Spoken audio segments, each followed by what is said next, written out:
Everyone abandoned the paralyzed Italian mafia boss in the middle of the ballroom, but only the rejected chubby woman saw the black leather strap cutting into his leg. That was the part no one wanted to admit afterward. They had all been close, enough to notice. The men in black suits, the elegant women in diamonds, the old family allies pretending not to panic, the cousins who carried the Moretti name like a crown. The wives who had spent the evening whispering about his wheelchair while smiling whenever he looked their way. They all saw Don Alessio Moretti's right leg slip from its brace. They all heard the small metallic crack beneath the music.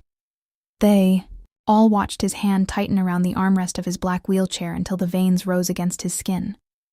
But no one moved, not because they did not understand. They understood too well. Alessio Moretti did not allow pity. He did not ask for help. He did not forgive humiliation, and he had built such a terrifying silence around his injury that even the people who loved his power were afraid to touch his pain. So the ballroom froze beneath the chandeliers. The string quartet kept playing, uncertain and soft. Champagne. Glasses hovered near painted lips. Men looked at other men, silently begging someone else to act first. Women widened their eyes, horrified by the public discomfort, but not brave enough to cross the marble floor. At the center of it all, Alessio sat motionless in his wheelchair, wearing an all-black Italian suit, a gold watch, and the expression of a man who would rather bleed through his expensive trousers than let anyone see him need. Across the room, Isabella Romano saw everything. She was used to seeing what others ignored. At 34, she had spent most of her life in corners, at back tables, beside service doors, behind prettier women, beside louder relatives, close enough to be useful, but never important enough to be introduced properly. Her body had always entered rooms before her name did. Chubby, soft-armed, round-faced, with wide hips and a gentle smile people mistook for permission to underestimate her. Tonight she wore a silver gown she had rented from a bridal shop in Queens, a gown that fit beautifully when she stood still but tightened when she breathed too deeply. Her cousin Livia had told her it looked brave, which was society's cruelest compliment for a woman who did not look like a model. Isabella had come to the Moretti charity gala because Livia had begged her to help with last-minute alterations. Livia was supposed to present herself to Alessio's family as a possible future bride, or at least as a woman suitable for the Moretti circle. Livia had the face for it. Tall, thin, perfect black dress, red lips, collarbones like jewelry. Isabella had the emergency sewing kit, the safety pins, the stain wipes, the spare stockings, and the quiet loyalty of a woman trained to make other women shine. She had not come to be noticed. In fact, she had prayed not to be. Earlier that evening, Livia had stood near the grand staircase and laughed with 3 women in black silk while Isabella knelt behind her, fixing the torn hem of her dress. "You are a miracle, Bella," Livia had said without looking down. Then one of the women asked, "Is she your assistant?" Livia hesitated only half a second. "Something like that." Isabella felt the words strike but kept her eyes on the needle. Something like that. Not cousin. Not family. Not the woman who had stayed up until 2 a.m, hand-beating Livia's sleeves because the designer had made a mistake. Something like that. Isabella had smiled because she had learned that if a woman like her did not smile, people called her bitter. That was before the strap cracked. Before the music trembled. Before Don Alessio Moretti, the most feared Italian mafia boss on the East Coast, sat trapped in his own pride while every loyal person in the room abandoned him with their eyes. Isabella looked at his leg. The brace was custom, black leather, and polished steel hidden beneath the expensive fabric of his trousers and high boots. Most people would not recognize the mechanism. Isabella did. Her father had worn one after the factory accident that damaged his hip. Not as elegant, not as expensive, but similar enough. She had spent years fastening straps, adjusting buckles, learning how pain hid in the angle of a knee. When a brace slipped, waiting made it worse. If the strap tightened around the wrong nerve, the pain would burn upward fast. If the leg twisted, the spasms could make a proud man lose control in front of everyone. Alessio's jaw was clenched now. A muscle jumped near his cheek. His bodyguard stood behind him, frozen because they knew the rule. No one touched the dawn unless he ordered it. His cousin Marco leaned close and whispered something. Alessio did not answer. His mother, Signora Valentina Moretti, stood near the dining arch, her pearl necklace shining against her black gown, her face pale with fury at the room's cowardice and fear of her son's pride. She took one step forward. Alessio's eyes cut to her. She stopped. That single glance was enough. Everyone stayed where they were. Isabella's hands went cold. She told herself not to move. This was not her world. These people were dangerous. Men like Alessio Moretti did not appreciate strangers kneeling near their legs in front of 300 guests. If she embarrassed him, he could destroy her life with a sentence. He could have her removed. He could humiliate her worse than any woman in that room ever had. But then she saw his fingers tremble, not from weakness, from pain, from the terrible effort of refusing to show it. Something inside Isabella broke. Maybe it was memory. Her father gritting his teeth at the kitchen table while her mother pretended not to hear him because he had begged them both never to fuss. Maybe it was anger. At all those beautiful, loyal, polished people standing around like concern was a stain that might ruin their gowns. Maybe it was simply the fact that Isabella had spent her life being treated as disposable, and disposable people often learned the most useful kind of courage. She crossed the ballroom. At first, no one understood what she was doing. Then the and so what whispers began. Who is that? What is she doing? Isn't that Livia's cousin? Someone stop her. Livia turned and saw Isabella moving toward the center of the room. Her face went white. Bella, she hissed. Bella, no. Isabella kept walking. Alessio looked up when her shadow reached the marble near his chair.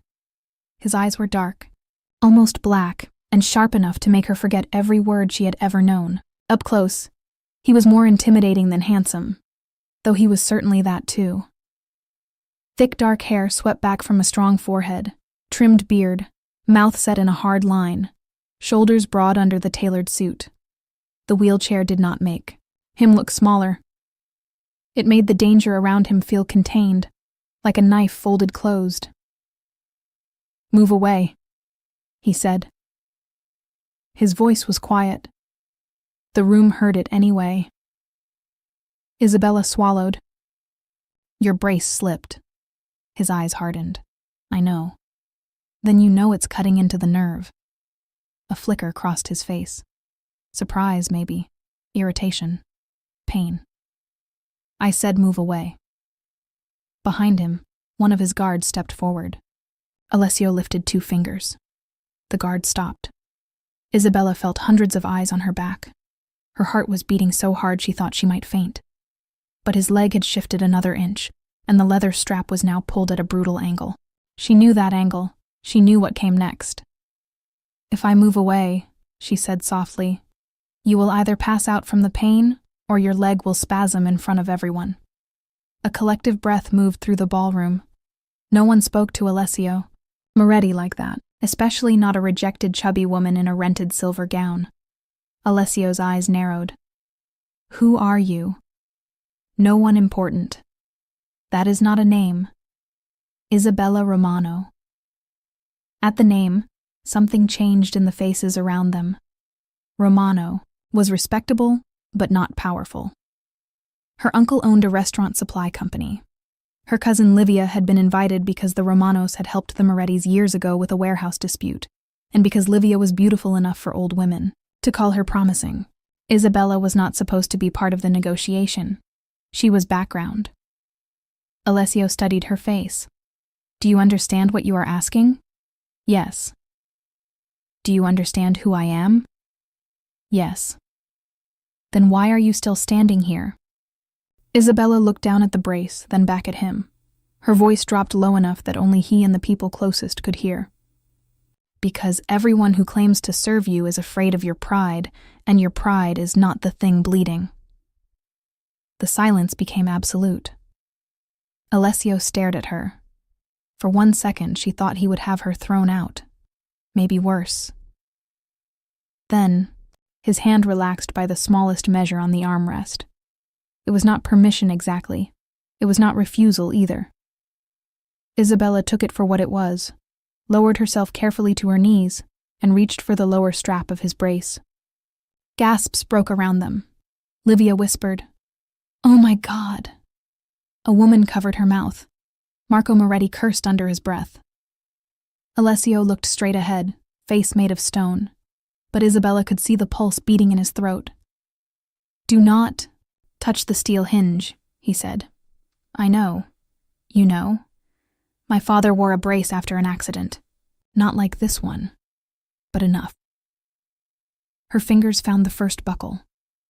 The leather was tight. Too tight. Whoever had fastened it earlier had done it with fear, not care. Afraid to touch him too long. Afraid to ask if the pressure was right. Afraid of the man more than concerned for the body carrying him. Isabella loosened the strap slowly. Alessio inhaled once through his nose. Not a gasp, not a sound of relief. But she felt the tension change beneath her hands. "Better?" she asked. "Continue." One word. Command and trust tangled together. She adjusted the second strap, then the angle of the boot. The room watched in stunned silence as the rejected woman no one had introduced properly knelt at the feet of the most dangerous man in New York and did what his own men had not dared to do. It was not romantic. Not yet. It was too practical. For romance. Too intimate for strangers. Too human for a room that had turned power into theater. Isabella kept her eyes on the brace because if she looked at the faces around her, she might lose the courage to finish. "Who fastened this?" she asked. Marco stiffened. Alessio's gaze flicked to him. "My aide." "He pulled the lower strap wrong," Marco said sharply. "Careful." Isabella did not look up. "I am being careful. That is why I mentioned it." A sound came from Signora Valentina. It might have been a laugh. Alessio's mouth did not move, but his eyes shifted toward Isabella with something dangerously close to interest. She adjusted the final buckle, then slid 2 fingers under the strap to check the pressure. "There," she said. "It will hold until you can leave privately and have it fitted properly." She began to rise, but her knee caught the edge of her gown. For a terrible moment she wobbled. A few people tittered. Before the laugh could fully form, Alessio's hand closed around her wrist. Firm, warm, controlled. He steadied her without looking away from her face. The laughter died unborn. Isabella froze. No one touched her in public unless they were moving her aside. No man had ever steadied her as if her dignity mattered. Alessio released her only after she was standing. "Thank you," he said. 2 words, spoken quietly, but in that room, they carried more force than applause. Isabella's face burned. "You're welcome." Livia rushed forward then, panic hidden under a bright smile. "Don Moretti, I am so sorry. Bella can be impulsive. She means well, but she doesn't always understand boundaries." Isabella looked down. Of course. Here came the correction. The smoothing, the apology for her existence. Livia touched Isabella's arm, nails pressing too hard. "Come on, Bella. Let's not make this more uncomfortable." Alessio's gaze dropped to Livia's hand on Isabella's arm. "Let go of her." Livia froze. Her smile faltered. "I'm sorry?" "You heard me." Slowly, Livia released her. Alessio turned his chair slightly. The movement smooth now, that the brace was secure. His eyes moved over Livia in her black dress. The perfect hair. The perfect face. The practiced concern. Then back to Isabella, flushed and breathing too quickly. Silver gown slightly wrinkled from kneeling. One curl, loose against her cheek. "You came here with her?" he asked Isabella. "Yes." "As what?" Livia answered quickly. "My cousin. She was helping me tonight." Alessio did not look at her. "I asked Isabella." Isabella swallowed. "I came to fix her dress if anything happened." Something happened. not to her dress. For one brief second, Alessio Moretti's eyes almost smiled. Almost. The room felt it, and the shock of it moved like electricity. Signora Valentina stepped closer, studying Isabella with a sharpness that made her want to straighten her shoulders. You knew how to adjust the brace. A little. You did not faint. No, ma'am. You did not ask for permission from frightened men. Isabella was not sure how to answer that. There wasn't time. Valentina looked at her son. There is your answer. Alessio's face closed. Not here. Yes, here, his mother said. I am old. I prefer not to waste evenings. Marco stepped forward. Signora, with respect, this is not the moment. Valentina turned her eyes on him. You stood behind my son while a stranger helped him breathe. Do not instruct me on moments. Marco went silent. Isabella looked between them, confused and increasingly aware that she had stepped into something larger than a medical emergency. Alessio's jaw tightened. Mother. Valentina lifted her chin. You wanted to know who in this room could stand beside a Moretti without trembling at the wrong things. Now you know. The whispers erupted again. Livia's face drained of color. Isabella's stomach dropped. No, she said before she could stop herself. Every eye turned to her. Alessio looked at her sharply. No?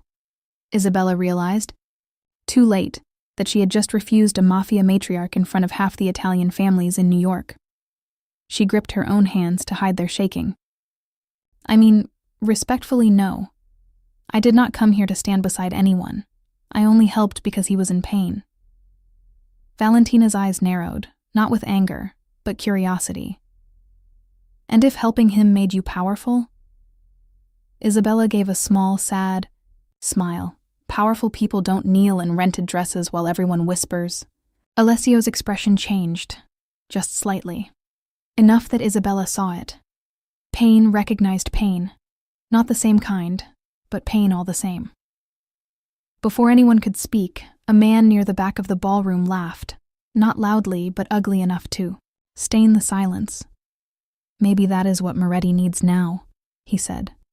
A nurse instead of a wife. Several people turned toward him in horror.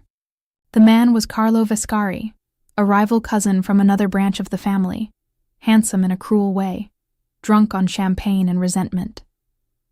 Careful, Marco warned. Carlo lifted both hands. What? We are all thinking it. First, he cannot stand, without a chair. Now he needs a girl twice the size of the others to buckle his boots. The room froze. Isabella felt the insult hit her body before her mind could form words. Twice the size. She had heard variations of it all her life, in school hallways, in dressing rooms, at weddings, from women who called it concern, and men who called it a joke. But somehow, hearing it in front of Alessio made it worse. She stepped back. I should go. Alessio's hand moved to the wheel of his chair. The motion was small. The effect was not. Every Moretti guard in the room straightened. Carlo, Alessio said. Carlo's smile faltered. Cousin, it was only... Come here. Carlo looked around, searching for someone to laugh with him. No one did. Slowly, he approached. Alessio looked up at him from the chair, and yet somehow Carlo seemed smaller. Apologize to her. Carlo blinked. To who? Alessio's voice went soft. Do not make me repeat myself. Carlo's face reddened. I apologize if she was offended. Alessio stared at him. That was not an apology. That was a coward asking grammar to protect him. A few people lowered their eyes. Isabella's breath caught. Alessio turned his head. Isabella. She looked at him despite herself. Do you accept his apology? No one had ever asked her that. People insulted women like her, then expected quick forgiveness so everyone else could feel comfortable again. Isabella looked at Carlo. His mouth was tight, his eyes angry, his apology rotten before it reached her. "No," she said quietly. Another silence. Alessio nodded once. "Good." Carlo went pale. Alessio looked to Marco. "Remove him." Carlo laughed nervously. "You are joking." Marco seized his arm. "He is not." Carlo began to protest, but 2 guards were already moving him toward the doors. The ballroom watched in stunned disbelief as a man from a powerful family was dragged out for insulting a woman most of them had dismissed an hour earlier. Isabella could not move. Livia looked sick with fury. Valentina smiled as if dinner had improved. Alessio turned his chair toward Isabella again. "You will sit with us." It was not a question. Isabella's first instinct was to refuse. Her second was to run. Her third, strange and quiet, was to stay. "I don't belong at your table," she said. Alessio's eyes held hers. Neither did most people invited to it. He gestured to the empty chair beside his mother. "Sit." The music resumed, slowly, but the room had changed. People watched Isabella cross to the Moretti table, not as an assistant, not as a joke, not as Livia's chubby cousin, but as the woman Don Alessio Moretti had defended in public. Her knees still trembled when she sat. Valentina poured her water with her own hand. "Drink." Isabella obeyed. Alessio watched her over the rim of his glass. "Your father wore a brace?" She nodded. "After an accident at the docks." Something flickered in his eyes. "Which docks?" "Red Hook, years ago. He loaded cargo before the company closed." "His name?" "Giovanni Romano." Alessio went still. The change was subtle, but Valentina saw it. So did Marco, who had returned from removing Carlo. Isabella noticed last, because she was too busy trying not to spill the water. "What?" she asked. Alessio leaned back. "Giovanni Romano saved 3 of my men during the dock fire in 2009. Isabella's lips parted. "He never told me that. Men like him rarely tell the story where they are brave." Her throat tightened. Her father had died 2 years ago, quietly, after a long decline that emptied their savings and left Isabella with debts, memories, and a sewing machine that still smelled faintly of his cigar smoke. To hear this feared man speak his name with respect felt like someone lighting a candle in a room she thought was closed forever. "He was brave," she said, "and stubborn." Alessio's gaze dropped briefly to his own braced leg. "Those often arrive together." Before Isabella could answer, Livia approached the table with a smile so stiff it looked painful. "Don." "Moretti, Signora Moretti, I hope Bella has not been bothering you. She gets emotional about these things. Her father's illness was difficult." Isabella went cold. There it was again. The small knife disguised as explanation. Valentina looked at Livia. "Your cousin adjusted my son's brace while the rest of the ballroom behaved like furniture. I am not bothered." Livia's cheeks flushed. "Of course, I only meant—" Alessio interrupted.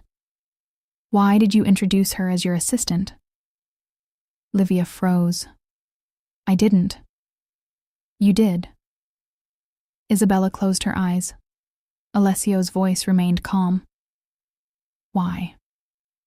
Livia looked at Isabella, then back to him. It was a misunderstanding. Most cruelty is called that by the person holding the knife. Livia's smile disappeared. Isabella whispered, "Please don't." Alessio looked at her. Why? Because if he exposed Livia, the family would blame Isabella. Because women like Livia always found a way to make their shame someone else's fault. Because Isabella was tired. Because part of her still loved the cousin who used her and abandoned her and called her brave in that awful tone. But before she could answer, a waiter approached Alessio's side and bent low to whisper something. Alessio's expression did not change, but the room around him seemed to darken. Marco leaned in. Valentina's hand tightened on her glass. Isabella noticed the waiter's left cuff was damp, not with water. With something darker. Red-brown. Blood. The waiter stepped back too quickly. Isabella's eyes followed him. He moved toward the service corridor, one hand pressed near his ribs beneath his jacket. Alessio turned his head slightly. "What is—" "El," he asked her. Isabella blinked. "Me? You saw something." She hesitated, then said, "The waiter is bleeding." Marco cursed and moved. The waiter bolted. Chaos erupted for the second time that night. Guards rushed toward the corridor. Guests screamed. Alessio's chair turned sharply, but the movement strained his newly adjusted brace. Isabella saw his body tense with pain and, without thinking, put one hand on the side of his chair to steady the angle. "Don't twist," she said. Alessio looked at her, startled by the command. Then, impossibly, he obeyed. A moment later, Marco returned, dragging the injured waiter back with 2 guards. The man had a knife wound in his side and terror in his eyes. He collapsed to his knees before Alessio. "Please," he gasped. "They made me do it." Marco gripped his collar. "Do what?" The waiter's eyes darted to Isabella. "Not him," he whispered. "Her." Isabella's blood went cold. Alessio's voice became deadly quiet. "Explain." The waiter swallowed. "They said the Romano woman would be easy to get near. The big one. The one no one watches. They said put the envelope in her bag before midnight." Livia's face turned white. Isabella stared. "What envelope?" The waiter shook his head, sobbing now. "I don't know. I swear. They gave it to Carlo Viscari." Alessio looked toward the doors where Carlo had been removed minutes earlier. Then his gaze moved to Isabella's silver purse lying on the table beside her untouched dessert. Marco picked it up carefully, opened it, and pulled out a sealed black envelope that had not been there before. Every breath in Isabella's body stopped. The room blurred. "That isn't mine," she whispered. Livia stepped back. "Bella, what did you do?" Isabella turned to her, stunned. "What?" Livia's face was full of fear, but beneath it, something else. Opportunity. "I told you not to get involved." The betrayal came so fast Isabella almost missed it. Almost. Alessio did not. His voice cut through the rising panic. "Enough." Marco handed him the envelope. Alessio opened it with a silver knife from the table. Inside was a photograph, a key card, and a note written in block letters. Alessio read it once, then again. His face became unreadable. Valentina whispered, "Alessio?" He looked at Isabella. "Someone planned to frame you for helping an assassin enter my private suite tonight." Isabella could not breathe. Around her, the ballroom erupted in shock. Livia covered her mouth, but her eyes were not on the envelope. They were on Alessio, measuring damage. Isabella stood too quickly. The chair scraped. "I didn't. I would. Never. I know." 2 words. Immediate. Certain. They stopped her panic more effectively than any explanation could have. She stared at him. "You know?" Alessio held her gaze. "You just risked public humiliation to stop my pain. Then you noticed blood on a waiter trained to hide it. You are many things, Isabella Romano, but careless is not one of them." Tears stung her eyes. She hated that, hated crying in front of the room. Alessio turned to Marco. "Lock every exit." The guards moved. Guests began protesting. Valentina rose from her chair, elegant and terrifying. "No one leaves this ballroom until my son knows which coward tried to use this woman as a weapon." Isabella looked around at the shocked faces, the frightened men, the jealous women, her cousin Livia trembling beside the table. An hour ago, no one had wanted to stand near her. Now, the entire room was trapped because of her. Alessio looked up at her from his wheelchair, not with suspicion, not with pity, with the same sharp attention he had given her when she loosened the strap cutting into his leg.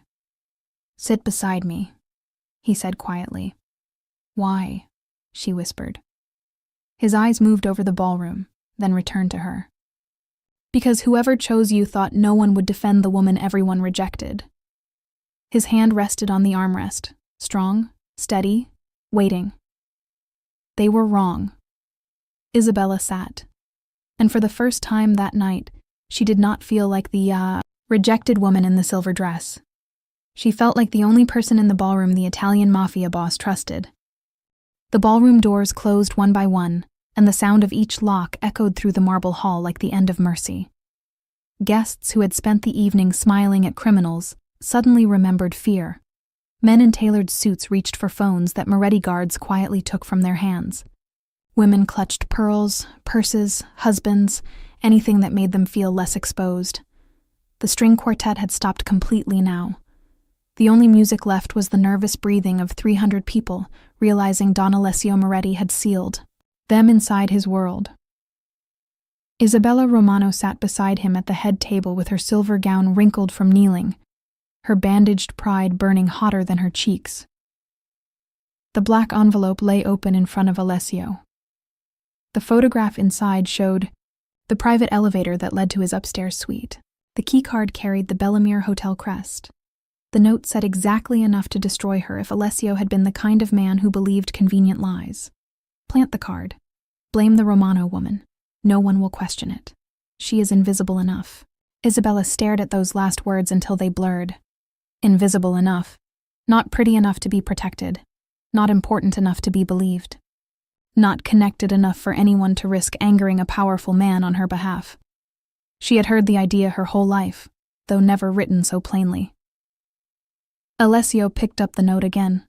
His face remained calm, but Isabella could see anger in the stillness of his shoulders. She had learned that from her father. Men who shouted were often less dangerous than men who went quiet. Valentina Moretti stood behind her son's chair, one hand resting on the carved back of Isabella's chair like a public declaration. She was not touching Isabella gently. She was placing her under Moretti protection. That made several people in the room swallow hard. Marco Moretti dragged the bleeding waiter to the center of the ballroom and forced him into a chair. A doctor, from among the guests, was ordered to keep him alive. Nothing more. Alessio looked at the man. Who gave you the envelope? The waiter's voice shook. Carlo Vescari. Where is Carlo? Marco answered. He was removed through the west corridor. My men are searching. Alessio turned his eyes slowly across the room. Someone helped him. No one spoke. Isabella felt Livia stiffen beside the table. Her cousin had not sat down. She stood a few feet away, too pale, one hand at her throat, her black dress glittering under the chandelier. Earlier, Livia had looked like a woman born for that room. Now she looked like a woman trying to escape her own reflection. I didn't know about any envelope, Livia said quickly. No one had accused her yet. That made the words worse. Valentina's eyes flicked toward her. Interesting thing, to deny before being asked. Livia's mouth opened, then closed. Isabella looked at her cousin and felt something painful tear inside her. She did not want Livia to be guilty. Not truly. Cruel, yes. Selfish, often. Ashamed of Isabella, clearly, but guilty of framing her for an assassin's access to Alessio's. Sweet. That was a bridge Isabella's heart did not know how to cross. Alessio turned to Isabella. Tell me what you saw before the waiter came to my table. The room watched them. Isabella's first instinct was to shrink, to say she didn't know, to let men with weapons solve it. But she remembered the leather strap cutting into Alessio's leg. She remembered everyone freezing. She remembered the note. Invisible enough. She placed both hands in her lap to steady them. He came from the service corridor, but he was breathing hard before he reached us. Not from running. From pain. Alessio nodded. Go on. His cuff was bloody. He tried to keep that side turned away from the guards, but he looked at my purse before he looked at you. Marco's eyes sharpened. You noticed that? Yes. A man from the back muttered, Convenient. Alessio did not turn his head. He lifted one finger. A guard stepped toward the man. The muttering stopped. Isabella continued, her voice stronger now. The envelope was already in my purse before he reached the table. He wasn't coming to plant it. He was coming to warn someone. The waiter lifted his head quickly, eyes wet with fear. Yes, signorina. I swear, I changed my mind. Marco grabbed his jaw. Why? Because they stabbed me when I said I wouldn't do it anymore. Who stabbed you? The waiter's eyes went to Livia. Isabella stopped breathing. Livia recoiled. No, absolutely not. The waiter shook his head. Not her. The man beside her earlier, tall, gray beard, red pocket square. Isabella turned slowly toward the guests. Several men wore dark suits. Only one wore a red pocket square. Vittorio Salvi. He was a wealthy importer, old friend of the Romanos, and one of the men who had kissed Livia's hand when she arrived. He stood near the champagne table with his wife, his face carefully blank. Alessio looked at him. Vittorio. Salvi smiled as if offended. Don Moretti, surely you are not taking the word of a wounded waiter and a seamstress over a family friend. Seamstress. The word was not an insult by itself. Isabella loved sewing. Her father had taught her to respect work done by hands. But Salvi used it the way others used fat, assistant, brave. A small word sharpened into a blade. Alessio's eyes darkened. Careful. Salvi lifted both hands. I only mean grief has made the girl dramatic. Her father died poor, did he not? Debt makes people desperate. Perhaps she planted the envelope herself and then pretended innocence. Isabella's stomach twisted. There it was, the old magic trick of cruel people. Accuse the person with the least power first. Livia whispered. Vittorio, stop. The whisper was soft, but Isabella heard fear in it. So did Alessio. He turned to Livia.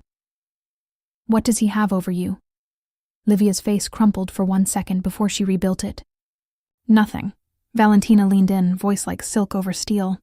My dear, you are a poor liar for someone so practiced at performing. Livia's eyes filled. He promised to help my family. Isabella stood. What family? Your father's company is fine. Livia looked at her then, and the truth came out with humiliation attached. No, Bella, it isn't. My father has been borrowing for months. We owe Salvi nearly everything. Isabella stared at her. Why didn't you tell me? Livia laughed bitterly. And what would you have done? Sewn us out of debt? The words hit, but they did not cut as deeply as they would have an hour ago. Something had changed in Isabella. Maybe Alessio's trust. Maybe Carlo being dragged out. Maybe the note calling her invisible enough and awakening the part of her that was tired of proving she existed. No, she said. I would have told you not to sell me to cover it. Livia flinched. Salvi began moving toward the side door. Marco saw him and nodded once. 2 guards blocked his path. Alessio looked at Isabella again. Why use you? She knew the answer before anyone said it. Her voice came quietly. Because if the key card was found in Livia's purse, people would investigate carefully. She matters to them. If it was found in mine, everyone would believe I was desperate for attention, or money, or revenge. Salvi smiled coldly. An intelligent theory. No, Isabella said, turning toward him. A familiar one. The ballroom was silent now, not mocking, listening. It was a dangerous thing to be heard after years of being dismissed.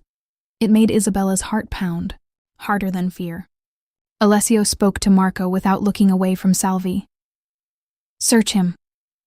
Salvi stiffened. You have no right. Alessio's voice was soft. I have every right I can enforce. Marco searched him with efficient hands.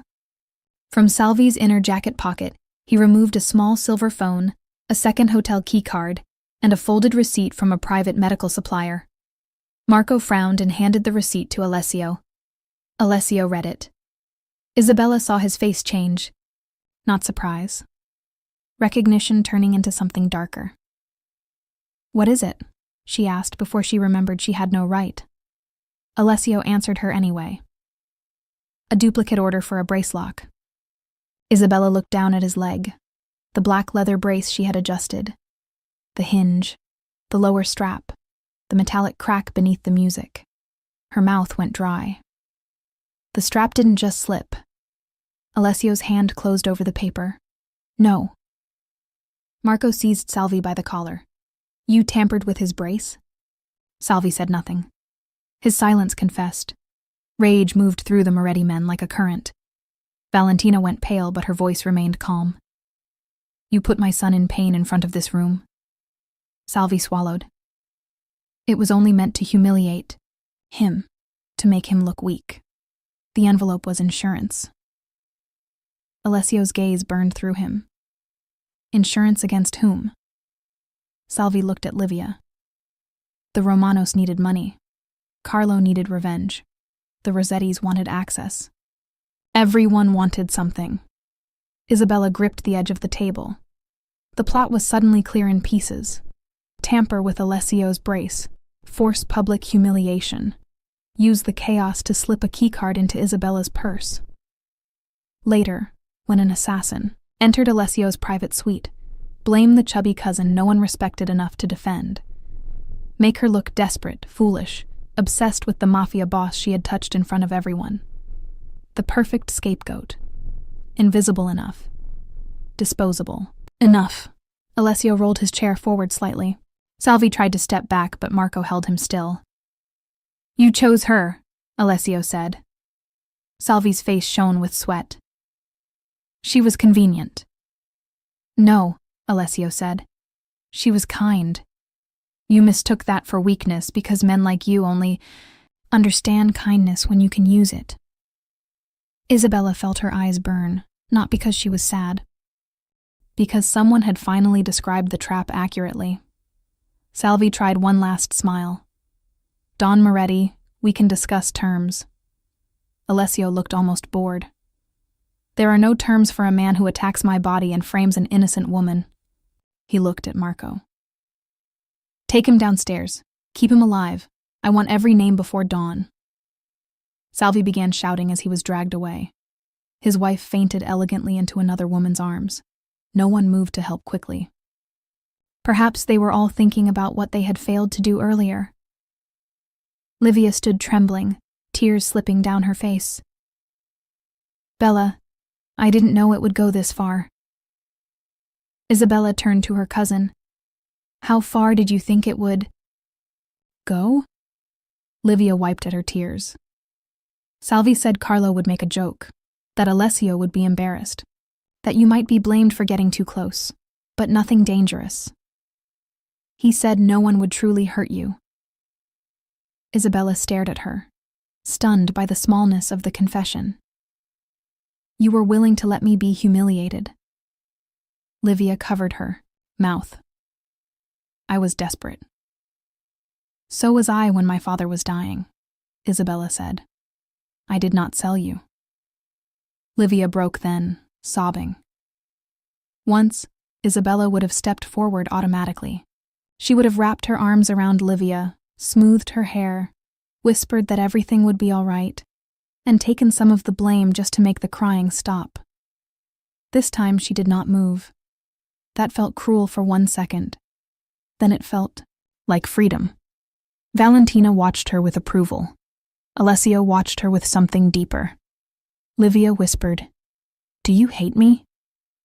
Isabella looked at the woman who had called her something like an assistant, the cousin who had let others laugh, the family who had decided Isabella's dignity was an acceptable price for survival. "Not yet," Isabella said softly. "But I am tired of loving people who survive by shrinking me." Livia flinched as if struck. Isabella sat back down because her legs were shaking. The ballroom remained sealed, but the energy had shifted. The danger had moved from Isabella to those who had underestimated her. Alessio turned his chair toward her. "You saved me twice tonight." She shook her head. "I adjusted a strap and noticed blood." Do not make courage sound small because you are uncomfortable owning it. She looked at him then. He looked tired. Not weak. Never weak.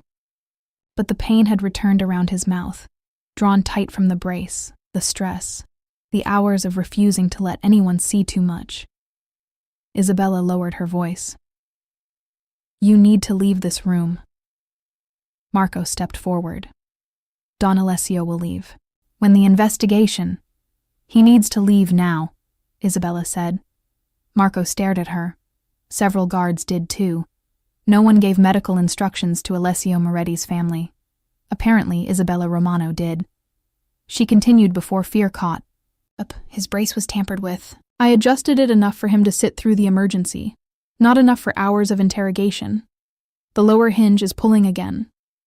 Alessio watched her. You noticed from there? Your left hand keeps pressing the armrest every time. You shift. You are hiding it badly. Valentina made a sound suspiciously close to delight. Marco looked at Alessio. She is right. Alessio said nothing. Isabella held his gaze. You told everyone she was wrong when they called you weak. Do not prove them right by refusing care just because they are watching. The ballroom inhaled. Alessio Moretti, feared by families, obeyed by killers, hated by rivals, stared at the woman in silver who had just challenged his pride in front of everyone. Then he said, Fine. One word. The room nearly collapsed from shock. Valentina smiled openly now. I want her at all family meetings. Alessio ignored his mother, but not Isabella. You will come with me. Isabella blinked. Me? You understand the brace. I am not a nurse. Neither are the frightened men who fastened it wrong. She looked around. Every face watched. Some with jealousy, some with resentment, some with awe. Livia stood among them, crying silently, no longer the center of the room. Isabella wanted to refuse because accepting would make everything larger, more dangerous, less deniable. But Alessio's face was pale beneath his olive skin, and she had never been able to ignore pain just because pride stood in front of it. All right, she said. Marco cleared a path. Alessio wheeled himself toward the private corridor, refusing to let anyone push him. Isabella walked beside him, holding the small medical kit a guard had produced. Halfway to the doors, Carlo Viscari suddenly broke free from two guards near the west entrance, bloody-lipped and furious. No one knew how. He had gotten loose. Later, Marco would blame a nervous young guard. In that moment, Carlo only saw Isabella. You ruined everything, you fat little saint, he snarled, lunging toward her with a broken champagne stem in his hand. Isabella froze. Alessio did not. He turned his chair sharply into Carlo's path, blocking him. The movement sent visible pain through his body, but he did not stop. Carlo collided with the side of the chair, stumbled, and Marco tackled him from behind. The broken glass skittered across the marble and stopped at Isabella's feet.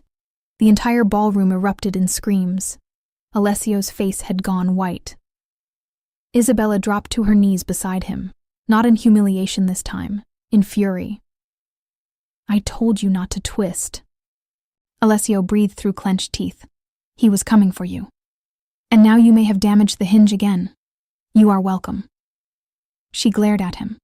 For one absurd second in the middle of blood, scandal, and armed men, Alessio, Moretti almost smiled. Then the pain struck harder, and his body tightened. Isabella turned to the guards. Private room, now. No one argued. In the suite beyond the ballroom, away from the chandeliers and judgment, Alessio finally allowed Marco and another man to help him transfer to a leather medical chair designed for his needs. Isabella turned her back during the transfer without being asked, giving him privacy the way others had denied him dignity. When Marco said it was done, she faced him again. The room was quieter than the ballroom, lined with dark wood and old paintings. Rain had begun tapping against the tall windows, though the evening had started clear. Alessio sat with his injured leg extended, jaw tight, hands resting on the chair arms. The brace hinge was indeed twisted slightly. Isabella knelt again, but this time no one laughed. Marco handed her the tools. "Tell me what you need." Isabella looked up at him. The same man who had almost stopped her earlier now waited for her instructions. Warm cloth, small screwdriver. Not that one, the narrower one. And someone call whoever fitted this brace originally. Alessio said, "He retired." Then unretire him by phone. Valentina, who had followed them in, laughed softly. "I adore her." Isabella focused on the brace before anyone could see her blush. Her hands were steadier now. She loosened the strap, adjusted the hinge carefully, and checked the damaged lock.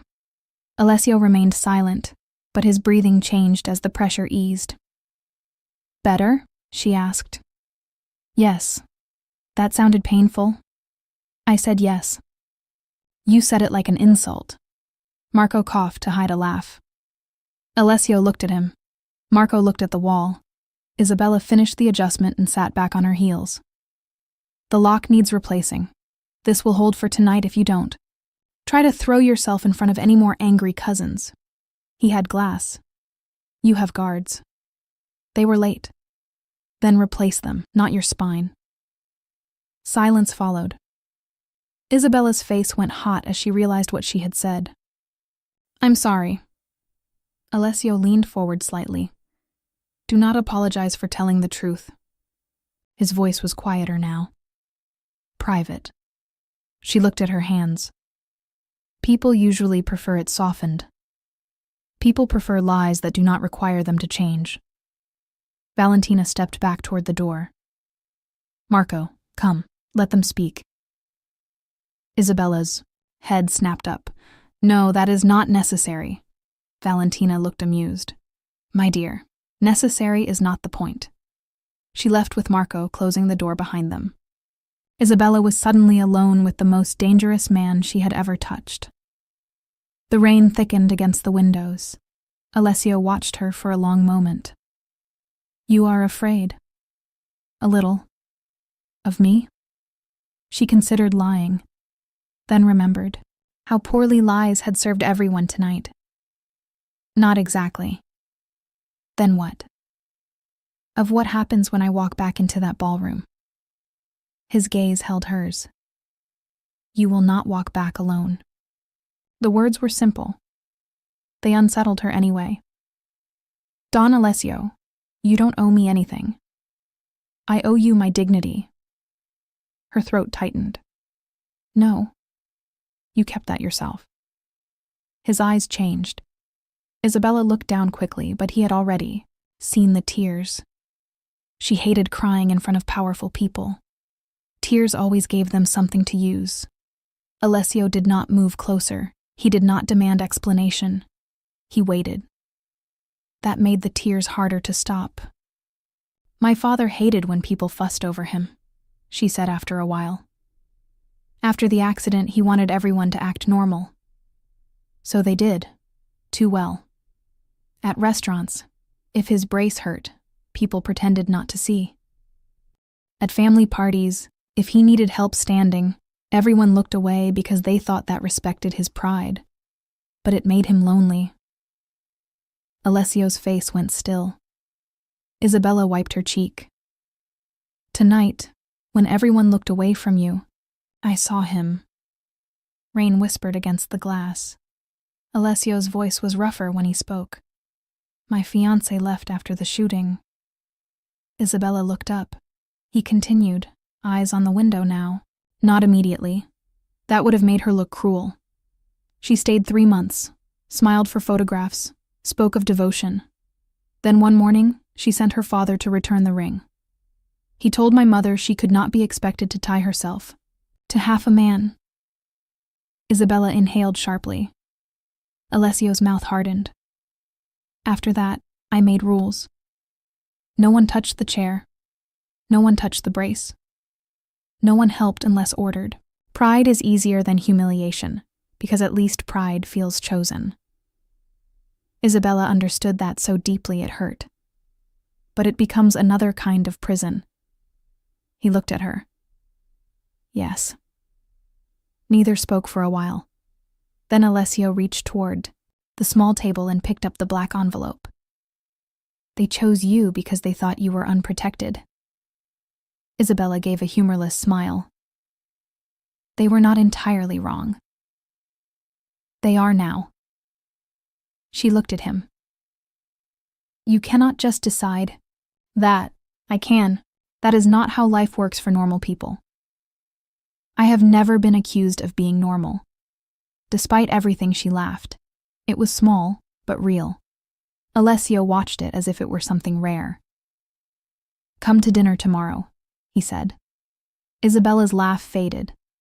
What? Dinner. My mother will attend for the first 10 minutes. Pretend she is not listening for the next 20, then leave after deciding whether you are eating enough. Don Alessio. Alessio. She froze. I shouldn't call you that.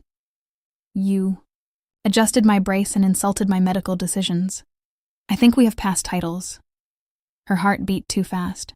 I don't belong in your world. Neither do most people in my world. People will say you asked because of gratitude. People say many stupid things before breakfast. She looked at him helplessly. Why? He did not answer. Quickly. She appreciated that. Because when every polished person in that ballroom saw my chair before they saw me, you saw the pain I was hiding and still spoke to me like a man. Not a tragedy. Not a monster. Not a throne with wheels. A man. Isabella's eyes filled again. And because, he added, you said no to Carlo's apology. She blinked. That mattered? Yes. Why? Because you knew you deserved better before you believed anyone would give it to you. She looked away. That compliment went somewhere too tender. A knock sounded before she had to answer. Marco opened the door. The police are arriving for the public version. Salvi is secured. Carlo is secured. The waiter will live. Livia Romano is asking to speak to Isabella. Isabella closed her eyes. Alessio's voice was cool. No. Isabella opened her eyes. Wait. He looked at her. You do not owe her comfort. I know. Do you? She thought about that. Did she? Or did she only know it because he had said it? Either way, she wanted to choose for herself. I don't owe her comfort, Isabella said slowly. But I want to hear what she says when she is not performing. Alessio nodded to Marco. Bring her. Livia entered moments later without her earlier glow. Her perfect hair had loosened, mascara smudged beneath one eye, black dress wrinkled, at the waist. For the first time in years, she looked like Isabella's cousin instead of a woman from a magazine. She stopped when she saw Isabella beside Alessio, not kneeling now, not small. Bella, she whispered. Isabella stood. Say what you came to say. Livia's lips trembled. I am sorry. Isabella waited. Livia swallowed. Not because I got caught. Not because he defended you. I mean, yes, I'm afraid, but... She looked down, ashamed. I let them talk about you because it made me feel safer. If they were laughing at you, they weren't judging me. I told myself you didn't care because you always smiled. Isabella's voice was soft. I smiled because no one protected me when I didn't. Livia began to cry. I know. No, Isabella said. You didn't. But now you do. Livia nodded, trembling. Can you forgive me? Once, Isabella would have said yes immediately. She would have opened her arms. She would have made the room comfortable again. Instead, she looked at Alessio's brace, at the damaged lock, at the black envelope, at the cousin who had called her something like an assistant. Not tonight, she said. Livia covered her mouth. Isabella's voice shook, but held. Tonight, I am going to forgive myself for letting people treat me like a spare part. You can wait. Livia broke into quiet sobs. Valentina, standing in the doorway, looked at Isabella with open approval. Alessio looked as if he had just watched someone win a war without a weapon. Livia left without arguing. When the doors closed, again, Isabella exhaled. That was harder than adjusting your brace. You did well. I feel terrible. That does not mean you were wrong. By the time they returned to the ballroom, the story had changed. The guests no longer whispered with amusement. They whispered with caution. Salvi and Carlo were gone. Police waited in the lobby to receive the version of events the Morettis allowed the public to have. Livia stood with her mother, crying quietly. The elegant women who had laughed at Isabella's dress now looked away when she entered. Alessio wheeled himself to the center of the ballroom with Isabella walking beside him. Not behind, not near the wall. Beside him. Valentina stood on his other side. Marco followed a step behind. The image alone silenced the room. Alessio raised his voice just enough. Tonight, a man tampered with my brace to humiliate me. Another tried to frame an innocent woman because he believed no one would defend her. Both men were wrong. His gaze moved slowly over the guests. Many of you watched my pain and chose politeness over courage. Isabella Romano did not. Isabella's cheeks burned.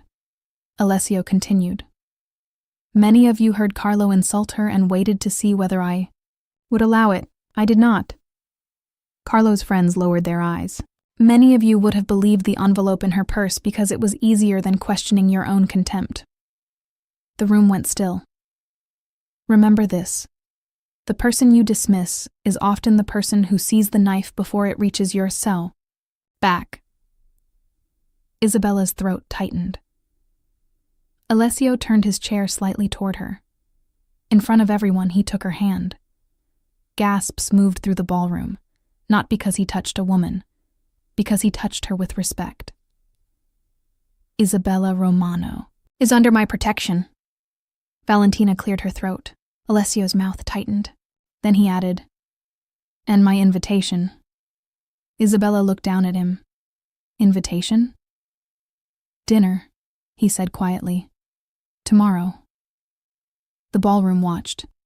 Livia watched. Marco watched. Valentina watched with satisfaction.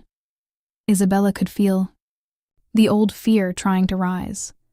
The fear of being too visible, too judged, too much.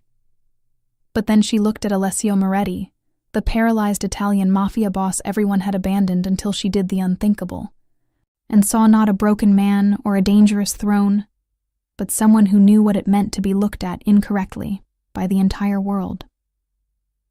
Yes, she said. The room heard it. Alessio's eyes softened. Not much. Just enough for her. Good. Weeks later, people would still tell the story badly. They would say the chubby woman won the mafia boss by kneeling at his feet. They would say Alessio Moretti chose her out of gratitude. They would say she was lucky he noticed her. But that was not the truth. Isabella had not won him by kneeling. She had stood up to his pride. She had refused a false apology. She had seen the pain everyone else politely ignored. Alessio had not chosen her because she was grateful or convenient, or easy to protect. He chose her because she spoke truth in rooms where everyone else performed loyalty. Their lives did not become simple. Salvi's betrayal opened doors to older enemies. Carlo's humiliation became a family wound. Livia's apology took months to become action.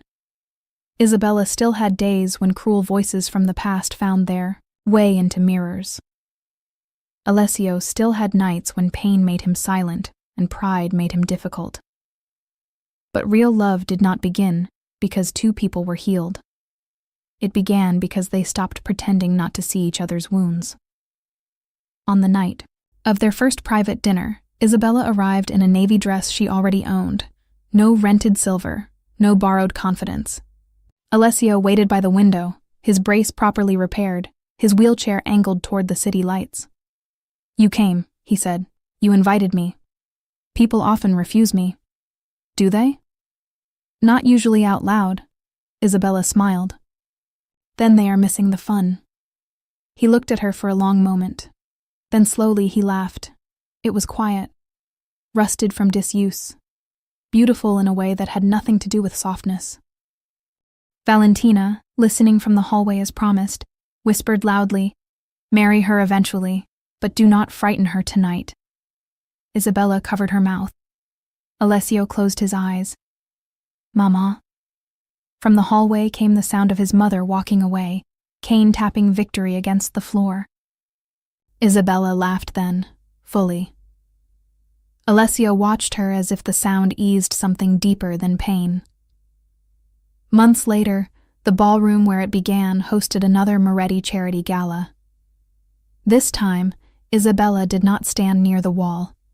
She entered beside Alessio in a dark emerald gown, not because she needed to look thinner or richer or sharper, but because she liked the color, and Alessio had once said green made her eyes look like old glass in sunlight. People stared, some with admiration, some with envy, some with the discomfort of those forced to respect someone they once dismissed. Isabella no longer smiled to protect them. She smiled when she meant it.